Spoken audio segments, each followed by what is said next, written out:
Welcome to Societal Issues, third week social video entrance. Do you really know what family dysfunction is? Let me take you on a journey. A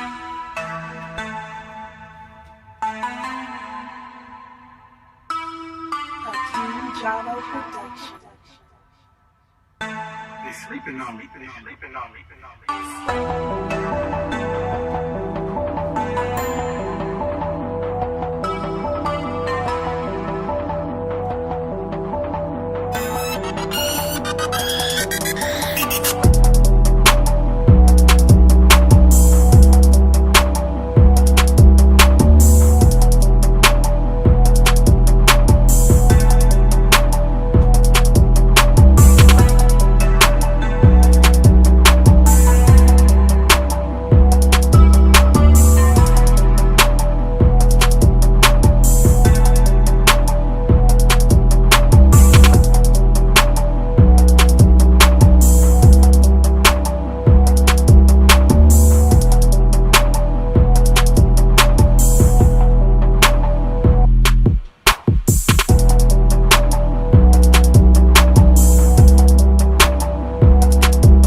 Thank you for coming this evening. And as you know, we will be talking about family dysfunction. First, I'd like to introduce myself. My name is Michelle Outlaw, and I'm taking a societal issues class at National University. This social video will be uploaded to YouTube and will be viewed by my professor. And after he views the video, I will be able to make it private, so it will not be public. Now, how many of you know about family dysfunction or have experienced some form of family dysfunction? I do. What about you, Jay?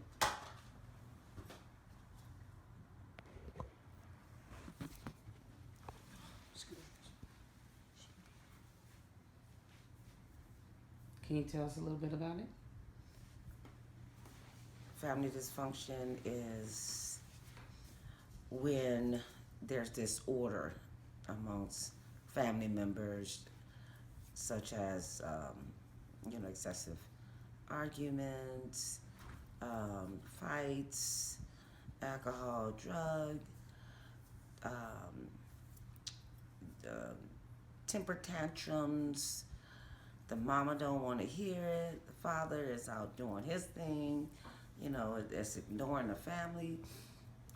The children are going up and down the streets and disrespecting in the house and in schools. I can go on, but the family dysfunction is just Do you have an family example of one piece of family dysfunction that you may have encountered throughout your life? Abuse, physical abuse. And how did that Verbal affect you? abuse. It actually took me out of my development as a child. I held everything within. Later, I drank and just did all sorts of crazy stuff. Didn't understand it. Ran away from feelings. I don't drink now, but I did in the past, and I just didn't. I just hid. I didn't express myself to others, and took it to different levels.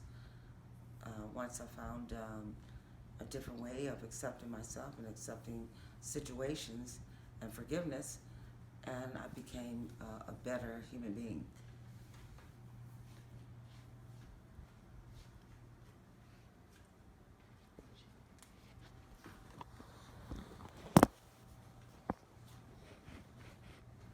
Exactly. It seems like you have a very good understanding of what dysfunction is all about. And as you see here, the definition of dysfunction per Wikipedia is a family in which conflict, misbehavior, and often child neglect or abuse on the part of an individual parents occur continually and regularly, leading other members to accommodate such actions. So basically saying that it's a generational type of thing. And do you feel like it had affected, your children before you were able to be aware of how the family dysfunction had affected you? Yes, mostly because I was doing what my parents did to my children, and that's what I mostly didn't want, however it happened.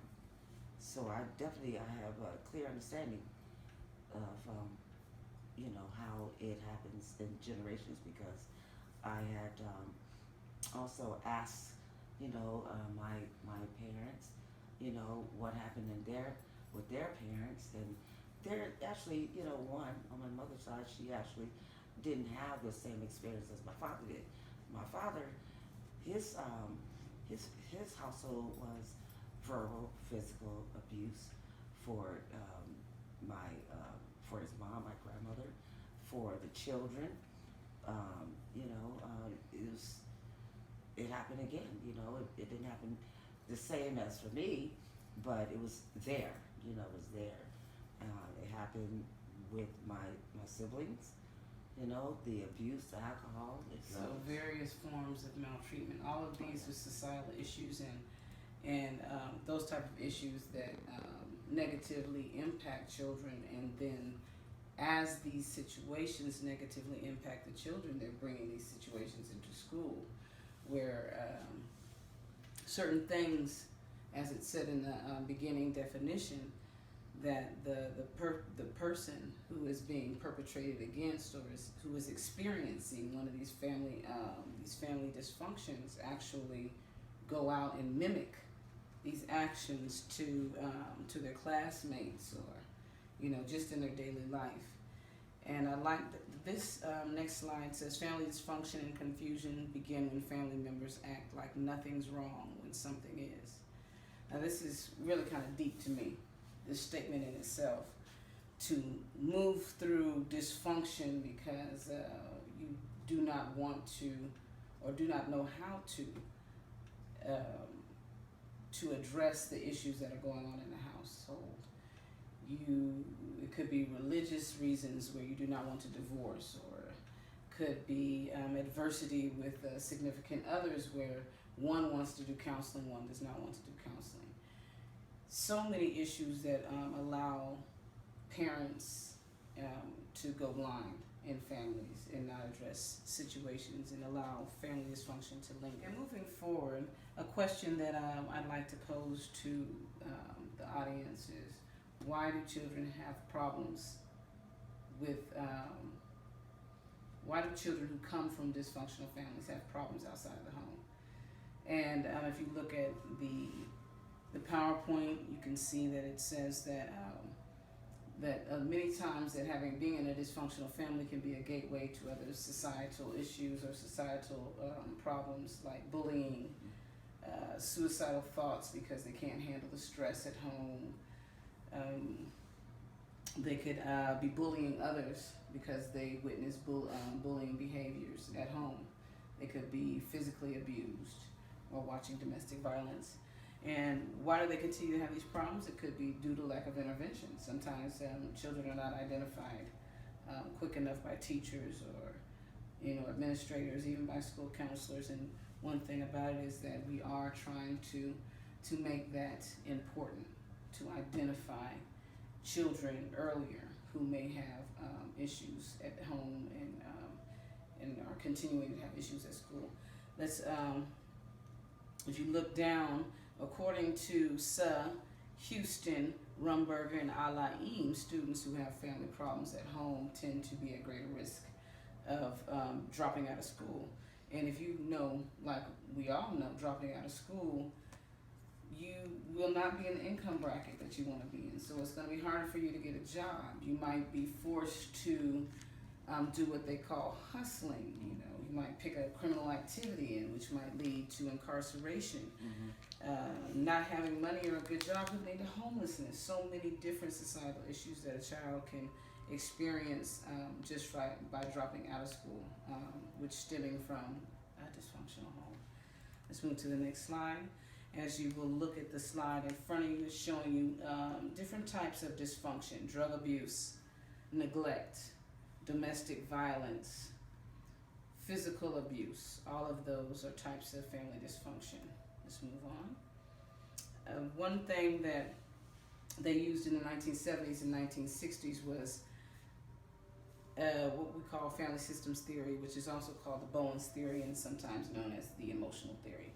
And it was the theory that it was the systems theory that the family assessment and the intervention. The theory provides a comprehensive conceptual framework for understanding how emotional ties within a family of origin, they have to understand emotional ties within the family, just to see how the family dynamics is working.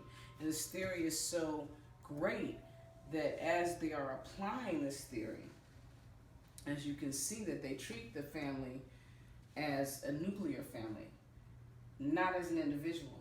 They're treating it as a whole emotional unit that needs to be treated.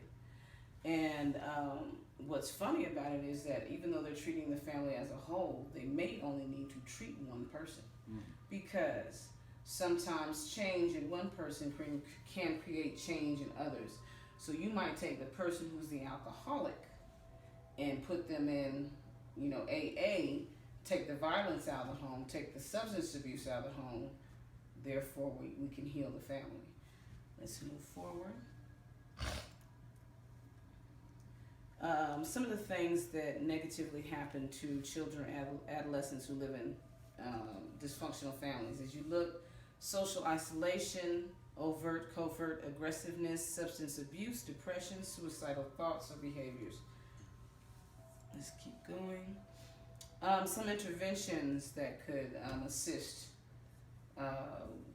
First of all, I probably should have put down early identification, because that would definitely help to intervene with children who come from dysfunctional family. Parenting classes. Sometimes parents have children young, do not know how to parent properly, do not know how to discipline properly, or think of a child on their emotional development, and that way. So parenting classes. The Women's Center. People might have different labels. However, in Stockton, California, they have the Women's Center. So if a woman is experiencing any type of domestic violence, fearing for her life, she has a place to go with her and her kids. They will provide her resources for how to get out of a domestic violent relationship, how to understand it, and also provide jobs, training, things of that nature. They also have, there's a site called the Blueprint Program. And the Blueprints Program is a program where they will take programs for children, adolescents, families throughout the state, and they will actually make sure that the program has evidence, proven evidence that it's successful, that it has proven to work with children. It has a high success rate. There's no recidivism. So Blueprint programs online is very good with that. Family therapy. There's always, getting referred by the counselor to go to mental health, and getting a family therapist to help out. Also, building collaboration around the stakeholders. What are stakeholders? Anybody who is invested in that family. So schools, teachers, administrators. We want our children at the school to be safe mentally and physically, and emotionally. So we also need to collaborate with the family. And let's go to the next one. Conclusion. Did you know that domestic violence accounted for 21% of all violent victimizations in our United States? Well, Wow. Domestic violence is only one of them, and you talked about a lot of different violences. that you experienced and how it affected you, and I appreciate that. Thank you for sharing, and thank you everybody for coming and listening to about family dysfunction. I appreciate it.